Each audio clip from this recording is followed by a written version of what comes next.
Kita memasuki materi ketiga atau bab ketiga, pola tanam. Pola tanaman ini menentukan berapa kebutuhan airnya. Kombinasi 6-6, bulan 6 bulan, 3 bulan, 3 bulan, 3 bulan, 3 bulan, atau 4-4-4. Bagaimana cara pola tanamnya? Apakah padi, palawija, atau kombinasi tadi tanaman-tanaman tadi, itu menentukan pola tanam itu, menentukan kebutuhan irigasi. Setelah kita tentukan jenis tanamannya apa aja, kemudian pola tanam. Pola tanam ini perhitungan yang lebih detail, karena kita menghitung skalanya dari mulai tahunan, 6 bulanan, atau 3 bulanan. Kita hitung tiap kebutuhan tiap bulan. Kita menghitung lagi tiap bulan, tiap 3 bulan, tiap 6 bulan, atau tiap 1 tahun.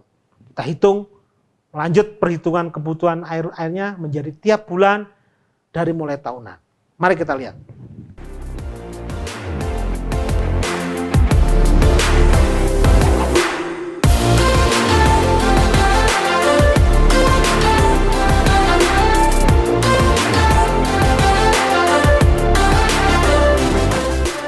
Pola tanam. Sebaiknya, seperti tadi yang saya sampaikan, pola tanam sebisa mungkin itu padi. Kalau tidak, baru kita kawinkan dengan tanaman yang high value. Apakah padi-padi, apakah padi palawija, apakah padi, palawija, atau mungkin sayuran. Kalau enggak, mungkin palawija, sayuran-sayuran. Nah, kombinasi pola tanam dalam 4 kali tanam, sebisa mungkin itu 4. Atau jika tidak ya 3. Kalau 2 biasanya perhitungannya kurang ekonomis. Kalau 3, 4 itu biasanya cukup ekonomis. Nah, kita hitung tuh pola tanam seperti apa. 1, 4 mau tanam apa. 5, 8 mau tanam apa. 8, 12 mau tanam apa. Nah, perkawinan dari air tanah, kondisi iklim, kita bisa menentukan tiap 3 bulan, tiap periode 4 bulan pola tanam seperti apa. Untuk jihad sangat disarankan sebisa mungkin 3 atau 4 pola tanam supaya high value crop. High value crop. Dulu kita mengenal irigasi cukup 2 musim. Sekarang perkawinan 4, kombinasi 3, 4 ini menjadi penting supaya masyarakat lebih produktif dan lebih ekonomis dan lebih berdaya juang tinggi atau berdaya ekonomi tinggi sehingga masyarakat juga lebih sejahtera.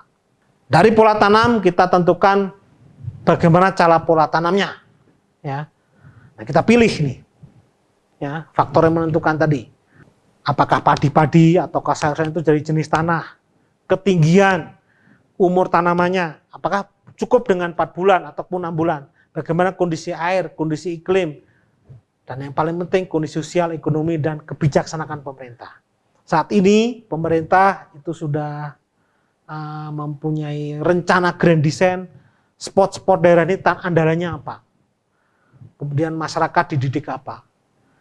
Bagaimana kesiapan masyarakat, sesuai dengan iklim, umur dan jenis tanaman juga penting, jenis lahannya seperti apa. Nah, kita hitung semuanya, skala tahunan, kemudian masuk ke skala tahapan 4 bulanan, sampai kemudian per bulan kita bisa menentukan kebutuhan air.